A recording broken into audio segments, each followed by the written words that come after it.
Hello, and welcome back to Below the Surface. I'm your host, Stephanie Cavigliano, and here's my co-host, Darshna Kamani. Hey, Stephanie. How are you today? Doing great, Darshna. How have you been? Yeah, good, thank you. The summer is nearly here in the UK. We're getting some sun today, and the football's on, and England are doing really well, so can't complain. Nice. How are you? Ready for July 4th celebrations? Yeah, I'm looking forward to taking some time off. I'll be off next week and headed up to Montana for a family vacation, so it'll be a really fun time. Nice. That must be nice, having a vacation after the year we've had. Well, yeah, I'm really looking forward to it. Yeah, I bet. Have a nice time. That'd be awesome. All right. What do you say we start the show? Let's do it. So we've all heard multiple news stories around ransomware recently, and the impact from this type of attack seems to be growing rapidly. It doesn't want to slow down. So today we're going to be discussing ransomware and how to protect against it. So true, Stephanie. It seems every day you hear about another ransomware attack, and we have some awesome guests joining us to discuss this topic. But before we bring on our guests, please do say hello in the comment section or feel free to ask questions to our experts, and we will ensure that they get answered.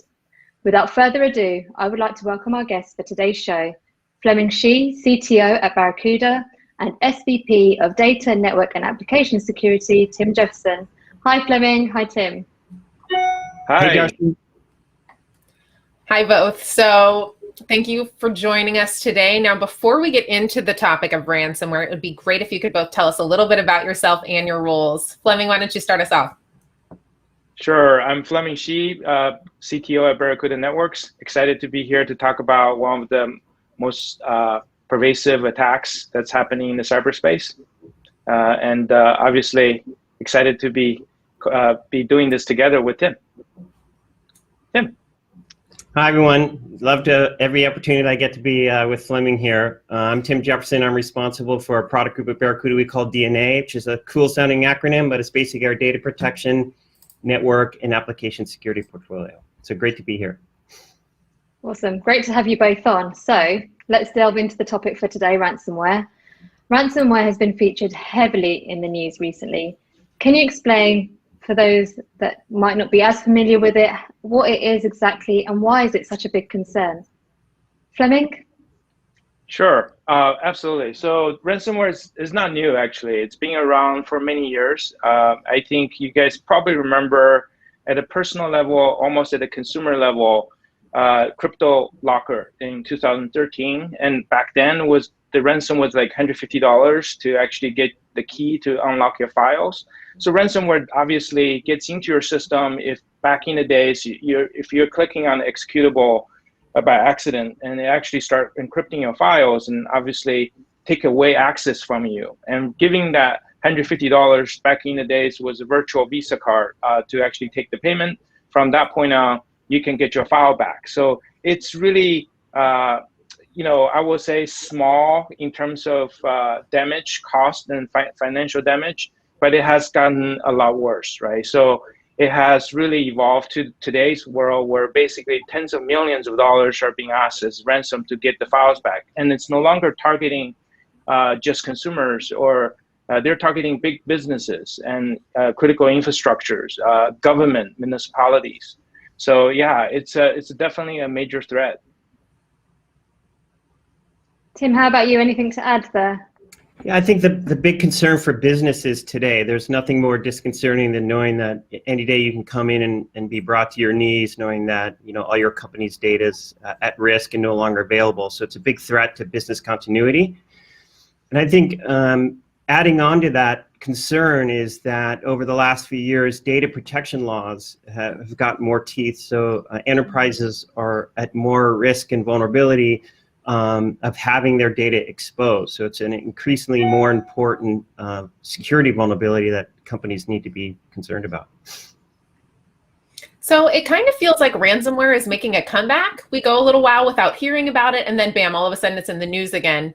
Is this kind of your sense of it as well, Tim? And how come it's making a comeback?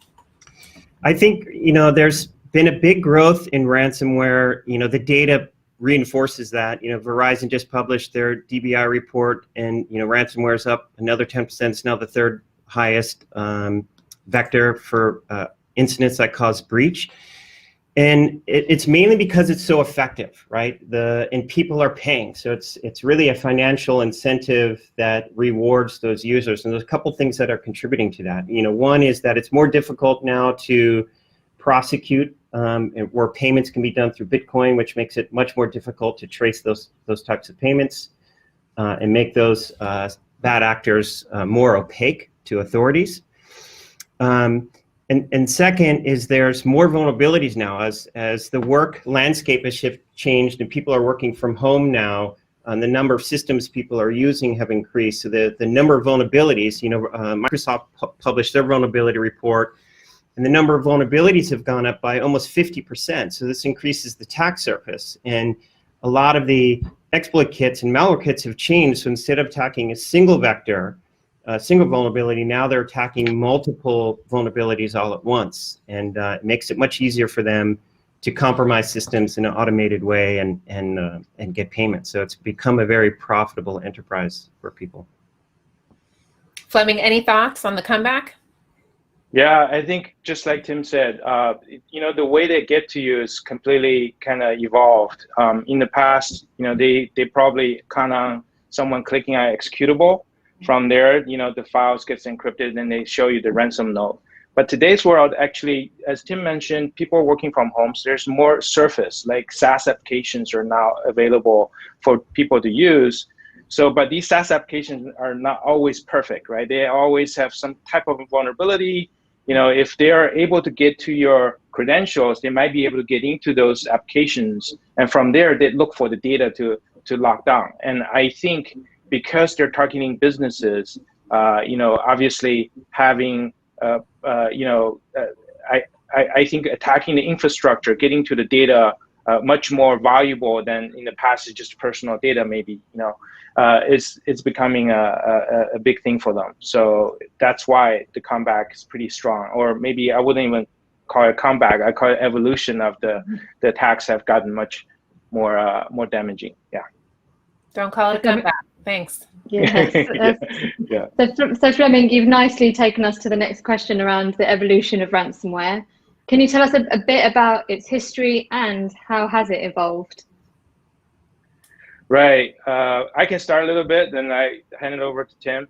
But Sure. From the early days in 2013, I would just say that's a good way to remember it, because that's the first, I would say, when CryptoLocker started using I would say cryptocurrency to actually Bitcoin in that case to actually ask for payment for obviously for their anonymity. So I think since then, it's been 8 years removed, and the situation gotten a lot worse because cryptocurrency is becoming more real. There's a lot more investors, and even certain countries and retailers or maybe even businesses are accepting cryptocurrency. They even have ATM machines for cryptocurrency, Bitcoin machine, right? So if you think about that, that's going to lead to a more pervasive kind of increasing ask. And of course, you guys remember cyber insurance is another thing. So people are getting protection from cyber insurance from the payment part. But guess what? The bad guys gotten a lot worse, right? They go from taking your data, locking it up, but now they're also going after exfiltration, extortion, right? All these things are making it much harder to actually protecting your data. So I think Tim's been busy building cool stuff. Obviously the protection has evolved as well. We have actually, I would love to have Tim share some of his thoughts on how these solutions work against these new waves of attacks from ransomware guys. Yeah, I think the way we look at it is trying to understand and look at the data around what techniques, the MITRE attack techniques that are coming up that have been effective, right? And the main trend that we're looking at is that, and again, this is surfaced in the latest Verizon data breach report, is that 61% of the breaches involve credential data.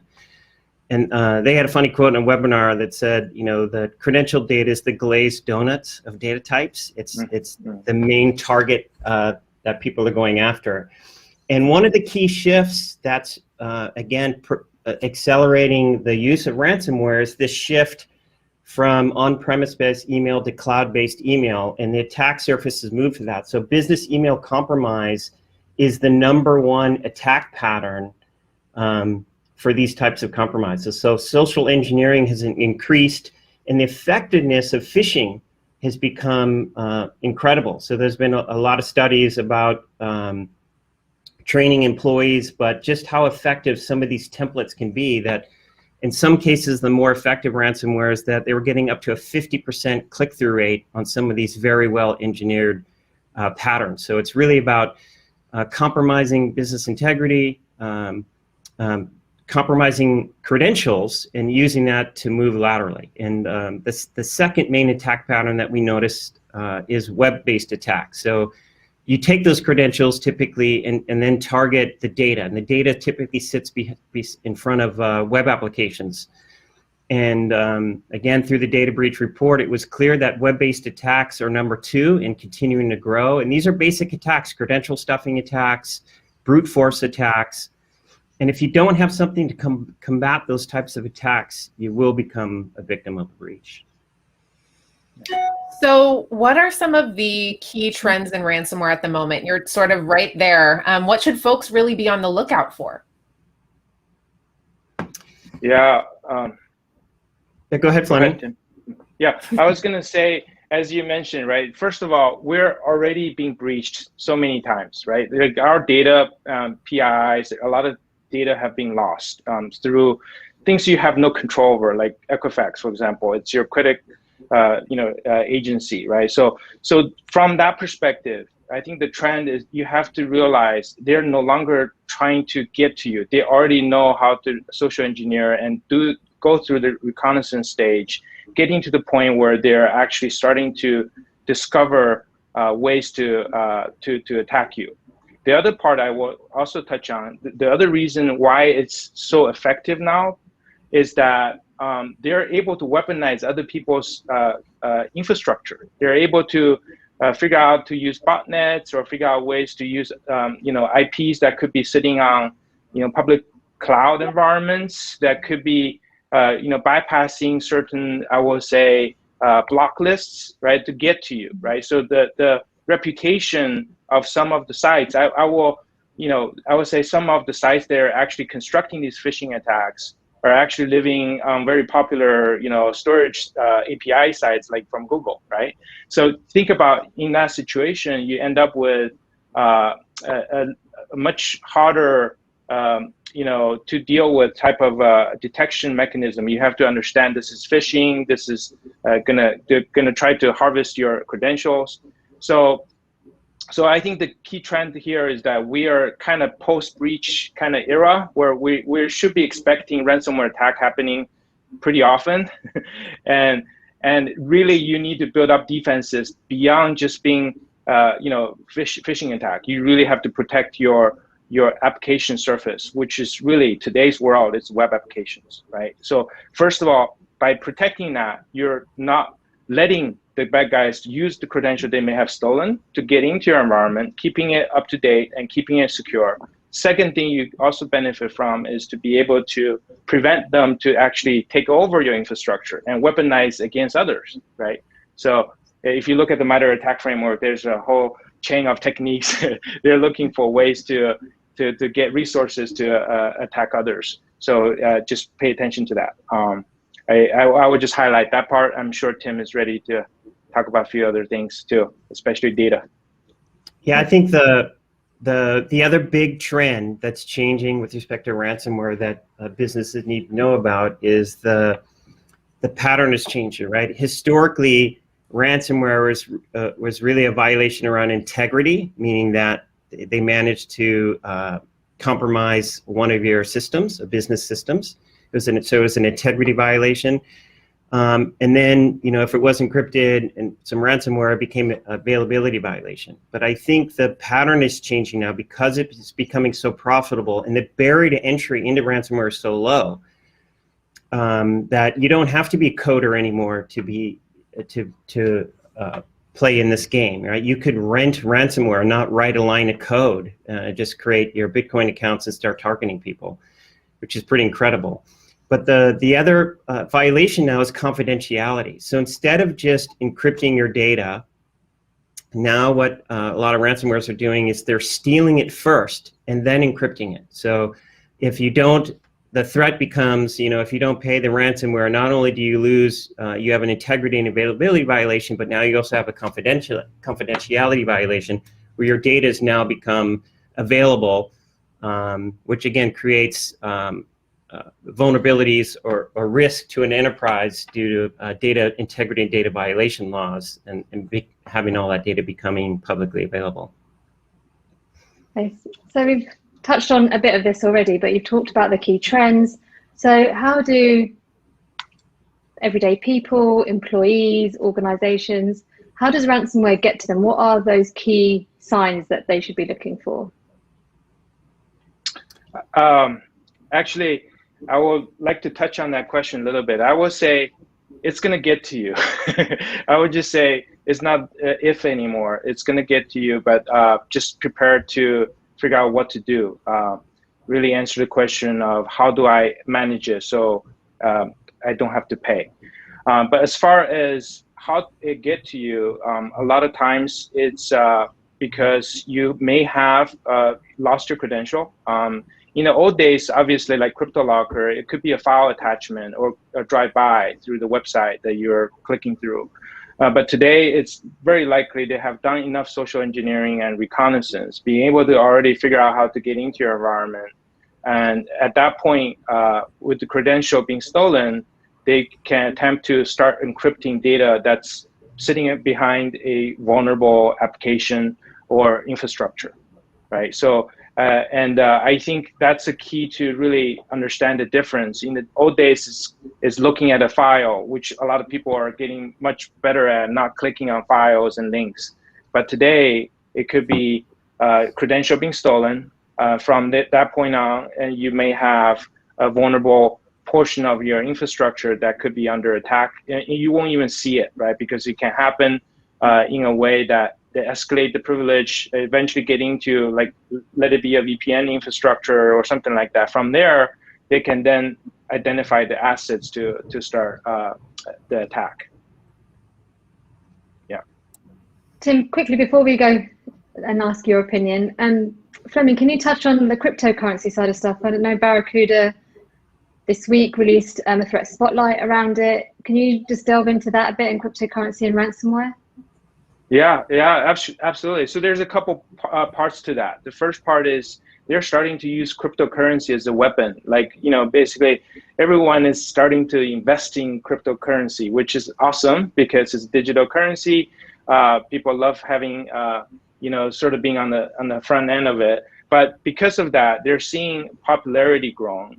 And from there, they're able to actually send out, phishing emails, behaving or having a business email compromise to actually talking about transferring or clicking here to do some type of maintenance of your Coinbase or exchange accounts. Those are weapons. The other one is really the payment method, right? So because cryptocurrency is now widely accepted, you even can go down somewhere and go to a Bitcoin machine. Just imagine the sort of the transfer from digital currency to real currency is much easier. So it becomes much more popular as a payment method. And of course, the anonymity and privacy aspect of it, people think that, at least the bad guys think, it's not traceable, but it is traceable. And you can see governments are getting together, policies are being put into place, authorities are starting to pay attention to, because the asks are so high, right? There's most of them are over 10 million now. So yeah, it's a big problem. Because of that, I think ransomware is going to continue down a path the way it has. Yeah. Awesome. Tim, anything to add? Anything people should be wary of to spot an attack, or at least just a bit of awareness? Yeah, the data suggests that there are three main attack patterns that enterprises and users should be cautious of. The first and most effective is, as we discussed, social engineering. As enterprises use more cloud-based email, attackers are targeting business email compromise as one of the most profitable endeavors, right? So they use social engineering and primarily phishing. You know, the Verizon DBR report this year, phishing is up to 36%. So it's become a very effective pattern for users. So it's very important that enterprises train their users. In fact, one of the 4 main control suggestions that came out of this report from the top CIS controls is Control 14, which is security awareness and skills training. So it's a critical piece of a security control that enterprises need to implement.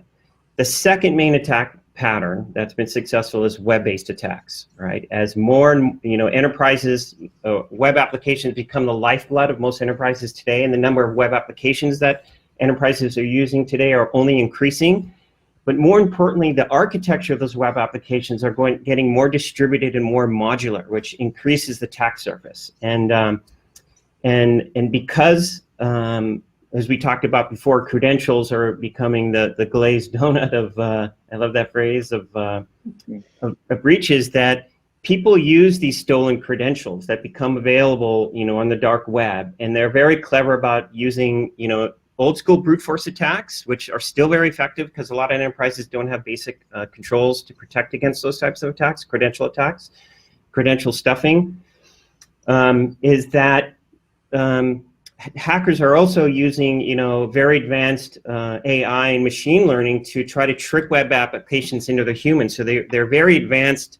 So you need a very advanced control mechanism like advanced bot protection to recognize unusual behavior and recognize some of this non-human behavior of credential stuffing to protect against those types of attacks. And the third and fast-growing attack pattern has been system intrusion. And this is primarily caused by misconfiguration of these modern cloud systems. So it's really important that enterprises today can get a good understanding of what resources are deployed and what the configuration state, the security posture of those resources are at any point in time. So Tim, we're used to thinking about ransomware attacks and email sort of all in the same vein. A ransomware attack is an email attack, but as you're saying, that attack vector is sort of expanding, the attack surface is expanding, and there's other ways for this ransomware attack to get in. Can you sort of double click on what those other vectors are and what that looks like from an end user's perspective? Well, I would just sort of reiterate the 3 I mentioned. I think the big 3 that come out in the data, the type of attack patterns that actually lead to breaches were the business email compromise, credential loss, the web-based attacks, and the system intrusion. I think those are the 3 key things. I think also importantly is that these attack patterns are consistent across small, large, medium enterprises. So the frequency of attacks, the patterns of attacks, the actors, the motives, and the data they're targeting are consistent, whether you're a small enterprise or a large enterprise. And it's interesting because, a lot of small companies want to behave like a large company and have sophisticated, security controls in place. And a lot of large companies want to be more agile like a small company. And, as people lean into, like Fleming was saying, more SaaS-based applications and move to cloud-based resources and become more agile, it drives sort of a convergent evolution on type of patterns that become very effective for hackers. So I think the important thing to think of for all companies or anyone listening to this, if you're the smallest company or, this is not a large company problem. And I think a key piece of information that came from the FBI, that a lot of their time is spent on smaller companies instead of the larger ones, because attackers know that large enterprises have very sophisticated security controls in place, and it'd be more expensive for them to compromise those. So what they do is they move upstream of those targets and they compromise their partners or their partners' employees, and they ride those vulnerabilities into their attack targets. I think a perfect example of that is the last few months was the SolarWinds attack that made its rounds, which is compromising one enterprise to penetrate their customers, which is a much higher risk for a company. Yeah. Fleming, anything to add on threat vectors now that are being used for ransomware?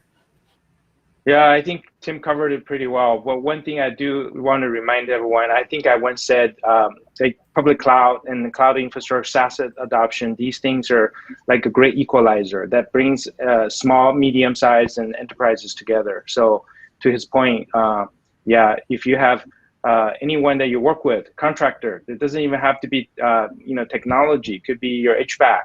It could be an entry point for the bad guys. So just make sure, if you don't have the tools, get in touch with your service provider. Yeah, and maybe they have some kind of SOC service they can provide you with XDR capabilities. All these cool things can come and help you out. Yeah. Okay. So, I mean, couldn't have this conversation without talking about working from home, remote working, and how that impacts ransomware. So have you seen that it's increased the chances of a ransomware attack with people working from home recently? I think again, I'll go back to what the data is, and you look at the recent reports, is that ironically, the shift has been more server-based because a lot of the attack surfaces moved to the cloud. So the number of endpoint and laptop, desktop compromise has decreased, and it's going back more up server-based resources.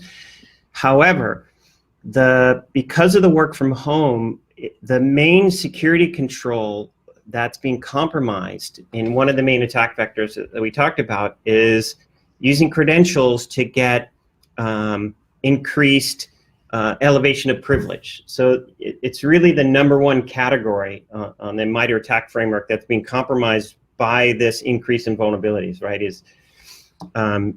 So it's really important for enterprises and companies of all sizes to put really good controls in place around who and what has access to corporate resources. So the big trend in this space is around zero trust network access. And in fact, the top CIS controls recommendation by the Verizon DBR, one of the top 4 is control 6 is access control. So putting really fine, the really cool thing about zero trust network access, this model, is it puts very fine-grained controls around who a user, right? You can have very strong integration with your identity providers or identity management system. So have strong identity control there. And what device, and some attributes around that device and the user behavior, right? So what device do they own? Is it a corporate resource? Does it have the right version of software? Is it jailbroken? Are they accessing from a unusual or unsecured Wi-Fi spot or a different geolocation? And then specifically, what application are they trying to get access to? So you can put very fine-grained controls around who and what have access, and then provides a very strong a log of who had access. So it's a very strong and effective and fast-growing control mechanism to address this vulnerability. Yep. Actually, I want to touch on it a little bit too. So working from home, you guys probably heard about this recent big attack on the oil pipeline. These guys actually, first of all, credential was stolen, right? Guess how they get in? They actually got in through a web interface or an interface to allow workers to work from home, right? They got through that to actually get into an infrastructure which probably gave them access to the data they wanted, right?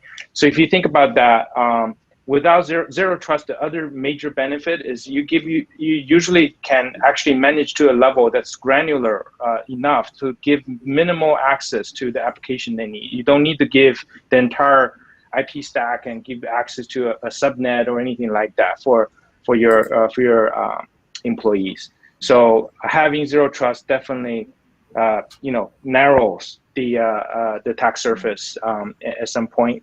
And I think if you're just using VPN for people working from home, very likely it will be, I would just say, risky. I would just be very kind to say it's very risky to just having VPN, because once credentials are stolen, those credentials can be utilized just for getting access to your infrastructure. Yeah.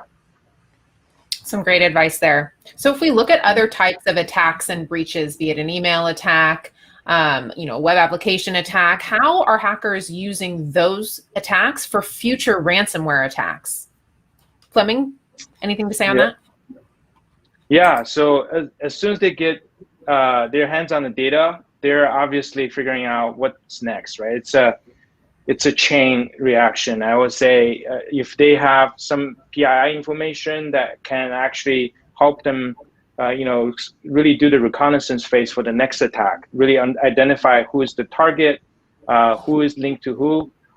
If they are able to get some email traffic, they can figure out how people actually communicate, right? So this really draws attention to really how you protect your data. Make sure even the bad guys get their hands on it. They can't really open it at some point. And obviously, understanding where your most valuable data is located and how it's being used is really, really important. And I think Tim has a lot to say about that too. Yeah. Yeah, I think everyone needs to, companies just need to realize that ransomware is a business, right? And their financial motives, and it's primarily about return on investment.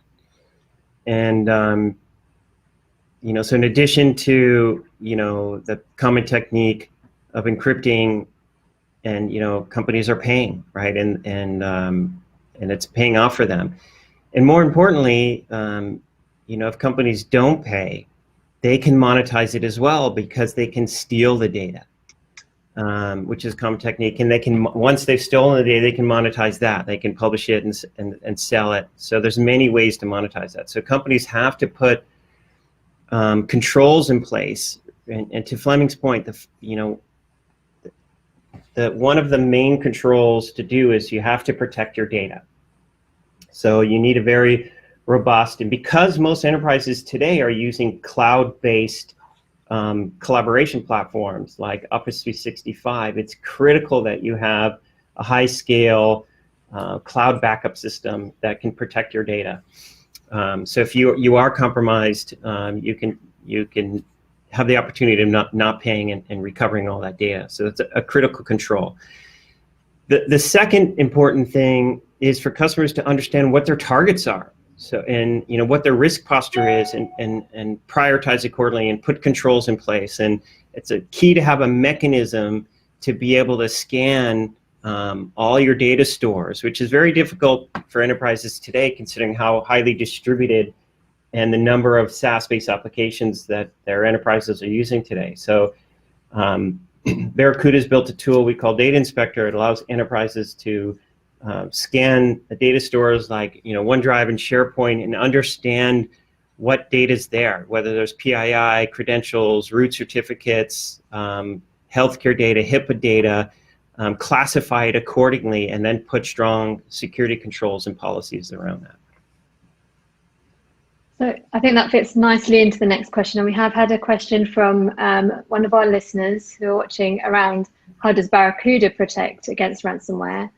But if we can talk about from a general perspective and from Barracuda, any examples how organizations have avoided paying the ransomware, and what advice can you give them to avoid paying and also protecting themselves from ransomware attacks? I think Tim, do you want to go first? Yeah, I think there's the kind of the ABCs of protecting yourself. The first thing, before you put a lock on your door, your business, you have to protect your users against social engineering attacks, right? The data suggests it's the most successful attack pattern.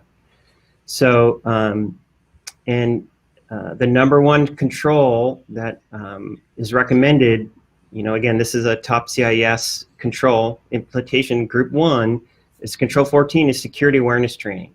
So I think the first and most important thing for enterprises to do is secure their business email with very sophisticated anti-phishing solutions like Barracuda Sentinel. And then train your users. I think it's super critical that users could continuously train. As we talked about before, phishing templates have become very sophisticated, and they're modeled with AI machine learning. They're constantly evolving these templates, and the click-through rate and the effectiveness of these templates, and some of the compromises are amazing. In some cases, are over 50%. So it's critical that enterprises train their employees, and Barracuda has a solution we call Fishline, which I would argue would be a first step for enterprises to do. So to me, that's sort of like first base. Second base, a critical control is you have to protect your web applications. And as a security and risk professional, you can't ignore this step. As we talked about before, the number of web applications and the amount of data getting stored behind those web applications is only increasing.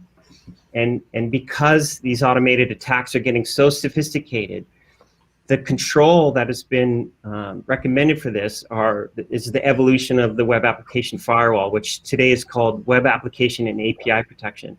So these are SaaS-based platforms that, in addition to the OAuth's top 10 protections against web applications, they include high-scale DDoS protection, and more importantly, advanced bot protection. And these bot protection services use and combat AI with AI, right? They can identify very suspicious behavior.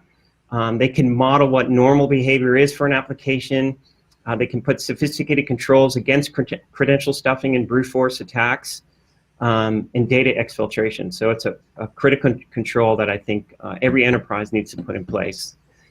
And the third one is you have to protect your data, right? So it's really critical if you don't want to pay a breach, right, is that you have the ability, if your data has been encrypted, that you can restore that. In fact, we've had some customers, Barracuda's had some customers that have called us in the last few months, and some of them have been on the news, that have these types of attacks, and they've been customers of ours, so they back their data up with us, and they called to double check to make sure it was all available, to make sure that they didn't have to pay the ransom in this case, and they were able to successfully restore their data. So as a business continuity control, it's critical that companies has a very comprehensive cloud-based backup solution.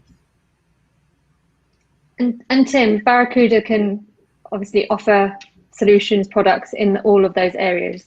Yeah, so first base, credential stuffing, business email compromise, phishing and training. Barracuda has a product called Sentinel and Fishline.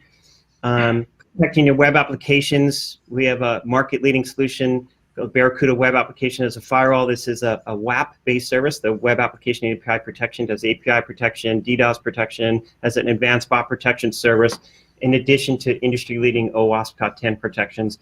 It's a SaaS-based service that's available across Microsoft Azure's transit network. So we have footprints all over the world.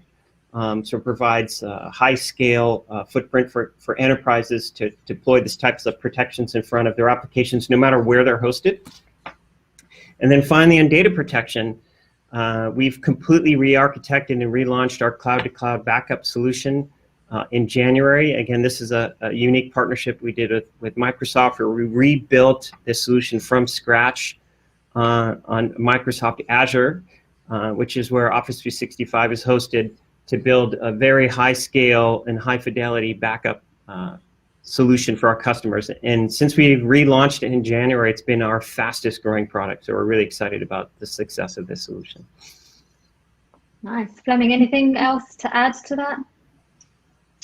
I think just try to wake up in the morning and say, how do I not to pay any ransomware attacks, and think about those three things that Tim mentioned. It would be a good thing. A good goal for the day. And also good to mention, Tim, all of the solutions that you talked about are SaaS-based.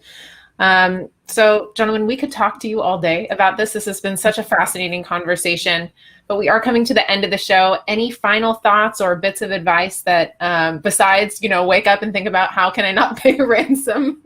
Anything else you'd like to leave our viewers with today? Fleming, I'll start with you.